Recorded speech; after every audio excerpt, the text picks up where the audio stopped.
Hey there, welcome to the very first episode of Schmaltzmark. In fact, it's the very first episode of the very first show here on the Wannabe Films channel, so kind of a special day.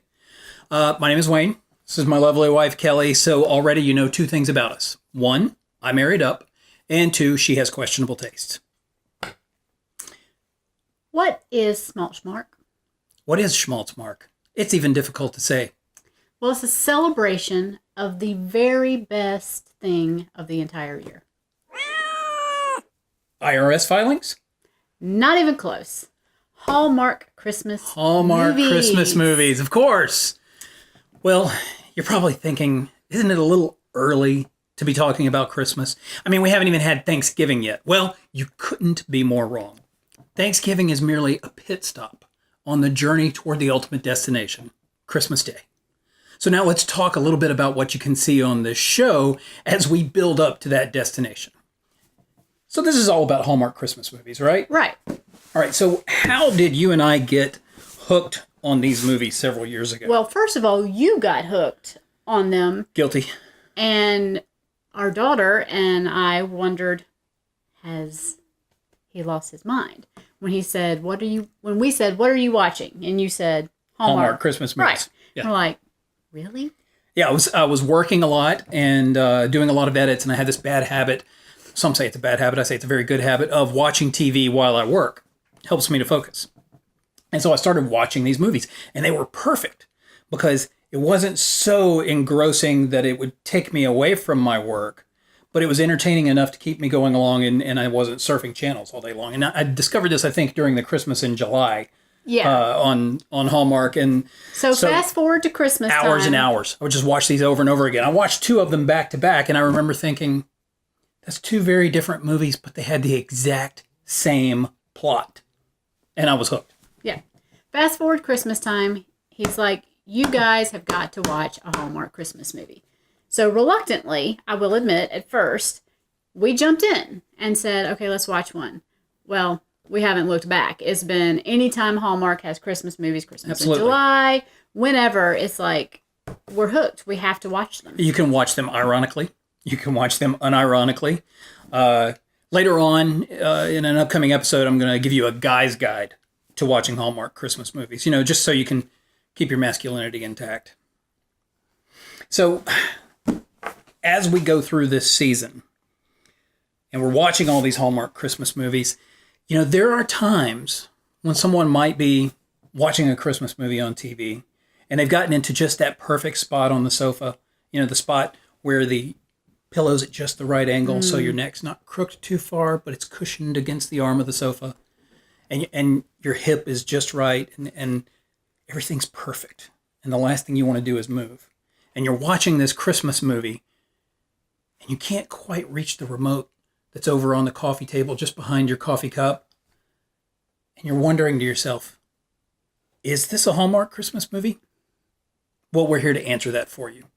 Because today, we're going to look at 10 signs it's a Hallmark Christmas movie. All right, so when we're talking about these top 10 signs that you're watching a Hallmark Christmas movie, what we're really talking about are tropes. Repeated ideas, repeated concepts that you will see over and over again throughout these movies. They're really sort of the DNA of Hallmark Christmas movies, right? So we'll just go through these one by one. Number one, lights, lights, everywhere lights. What are we talking about here, Kelly? Christmas lights in nearly every single shot of a Hallmark Christmas movie, whether it's in the background, defocused, soft, or blatant on a tree, or decorations on a house. Almost, I'd say 90% of the shots have some sort of Christmas light in them. It might even be higher than that. I caught one the other day where there was a conversation happening in a warehouse, and there were Christmas lights hanging up in the warehouse. This is not a place where you typically see Christmas lights. Right. On a factory floor, defocused Christmas lights in the background.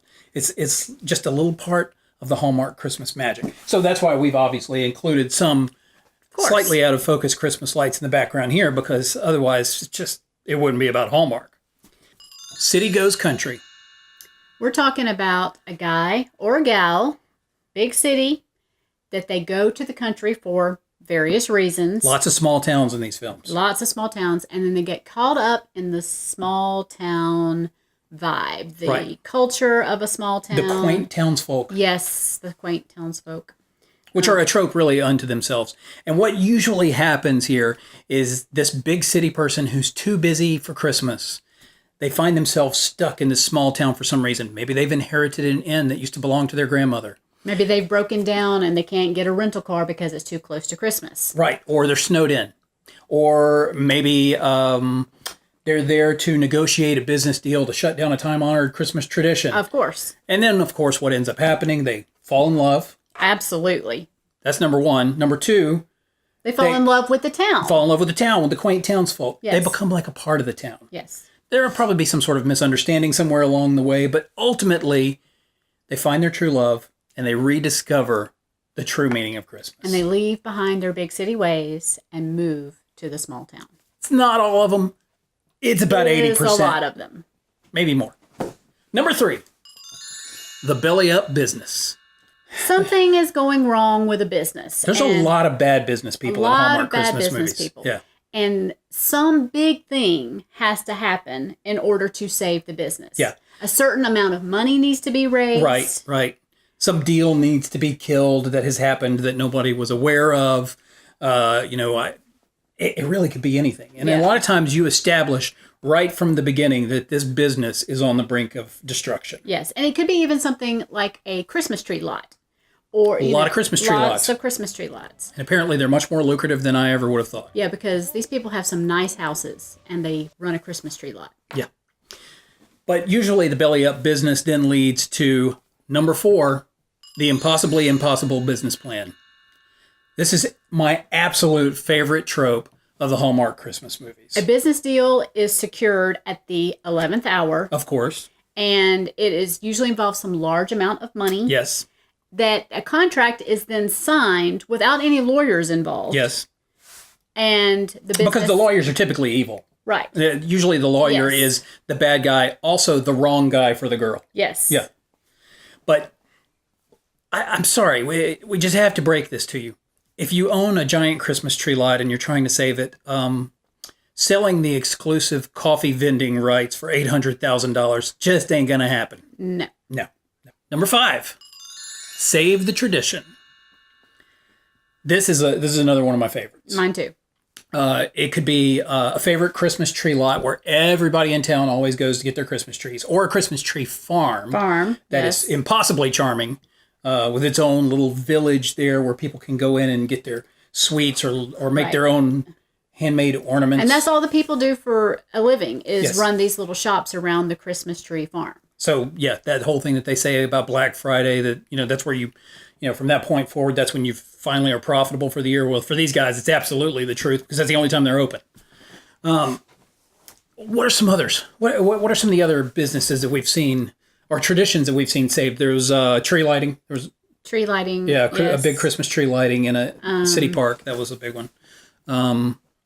Well, there was the town where the kindly old man who owned the toy factory, it turns out, actually was Santa Claus. Right, Yeah. with a heart problem. Yeah, with a heart problem. Yes. Yes, that's very important to remember. Yes. Because, all the cookies and milk, it just piles up in the old ticker after a while. Yeah. Yeah. Even Santa Claus has Don't to watch digest that his stuff. cholesterol. Stays all up in here. Number 6, Regal Royals. Kelly, I don't know if you knew this, but there are still a lot of really tiny European countries with benevolent ruling families. I did not know that. Mm-hmm. I'm glad Hallmark Christmas movies have taught me that there are all of these royals out there needing to find apparently true love. there are a lot of white European royal families. Nobody had any idea there were this many. And it's not Monaco.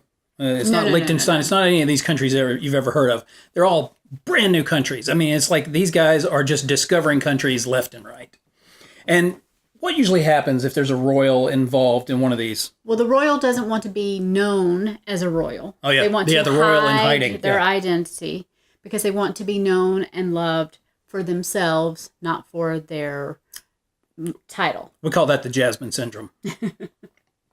And then they fall in love with the commoner. Yeah. Yes, the commoner. And then usually mother is not approving of this relationship. Right. And then there's some sort of misunderstanding, and the guy or gal leaves. Is it ever the father who's disapproving of the relationship? I typically no. It's usually the mom. Because if it were, we'd be describing Coming to America. Right. Just thought I'd point that out. Number 7, Christmassy Christmasin. This is a phenomenon known only to Hallmark Christmas movies, and that's that there's always a person, a town, a street, a business that is unironically named and very obviously named with a Christmas-themed word. Yes. Right. So the town could be Evergreen. The person could be Holly or Nick. Or Ginger. Or Chris. They're everywhere. There could even be a Rudolph. Yes. In fact, there was one where there was the town reindeer named Rudy. Rudy, that's right. Same one where Santa has the heart problem. Uh-huh. This one obviously stuck with us hit us at a very deep level. Deep level. Because of its realism. So Kelli, if you were making up a Hallmark Christmas movie, what would you name your main character? Nick Green. Nick Green. Nick Green's good. Chrissy Snow. Oh, wait, but that would be Three's Company. You youngsters won't get that. A joke for the parents. That's right. Number 8, The Unfortunate Misunderstanding. Yes. This happens a lot. It does. It does. I mean, it's unfortunate. yes, it is. It's very unfortunate. Whenever you've got two people who are falling in love, boys and girls, pay attention to this, because this is very important to understand as you go through life. There will come moments in your relationship when you will think that the other person has done something to betray you. You will be angry. You will be heartbroken. But what you will not do is just walk away without having a conversation, because most of the time it could be solved like that. Yes. Just talk it out. Have a conversation. That's all I'm asking. A little bit of communication. Yes. Key to a good relationship. Did this happen? No. Oh, great. Yeah. But in every one of these Hallmark Christmas movies, there will be the unfortunate misunderstanding, which is often, it's a subcategory of the non-problem problem. Yes. Right? So the non-problem problem is a problem that keeps everything from coming together at the end. Yes. And it's solved without really doing anything. Everybody just sort of goes their own way. They have a little conversations with other people. But not with each other. Not with each other. And then they come back together. Yes. I don't understand how that works. Have we ever solved any problems in our relationship just by going away from each other, talking to other people, and then when we come back together and everything's cool? No. Doesn't work that way. 18 years of marriage definitely doesn't work that way. But when you've got people falling in love, you're going to have pretty white people almost kissing. We also call this the near-miss kiss. Let's show them what a near-miss kiss looks like, Kelli. Perfect match. Dad! Oh, wait, what happened there? Oh, we're shooting a show. Whoops. See, it's just that simple. Let's try it one more time. Okay. You know, it's really lovely being here in this small town of Evergreen where I've rediscovered the true meaning of Christmas. Oh, wait. Was that a reindeer? See? It's There you easy. go. Just like It's that. so easy. But, as always, there's one trait that every Hallmark Christmas movie contains. Every single one. You've got all these near-miss kisses all the way through. White people almost kissing. I can't stress enough that they're white people. But then what happens right at the end? It always, Ends with a kiss. every single time. If That's it doesn't, you're not watching a No, Hallmark movie. exactly. If it doesn't end with a kiss, you're not watching a Hallmark Christmas movie. If they kiss before the end, you may be watching Hallmark, but it's Hallmark Movies and Mysteries because they live on a totally different level. They're like almost PG. Yes. Got to watch out for those guys. Got to watch it. Yeah. If they kiss before the end, Yeah. it is not a Hallmark Christmas movie. Yeah. But on both channels, on Hallmark and on Movies and Yes. Mysteries, always ends with a kiss. Yes. I've been seeing the double kiss a lot lately, too. Yeah, the kiss, and then snow falls, or And then there's the final kiss then with the there's boom shot boom, going yes. up. Yeah. Yeah. and That's, then the credits roll. it's beautiful. It really is. I'm getting a little misty now just thinking about it. Well, speaking of endings, that is it for the first episode of Schmaltzmark. Thank you guys for tuning in. We're going to be posting new shows every day, Monday through Friday, and occasionally on the weekends as well. So check back regularly. The best way to know when we've posted is to subscribe to the channel. We also want to hear from you. What are your favorite tropes from Hallmark Christmas movies? Comment down below, and don't forget to like this video. And as we just learned, Kelly, it's not schmaltz unless it ends with a kiss.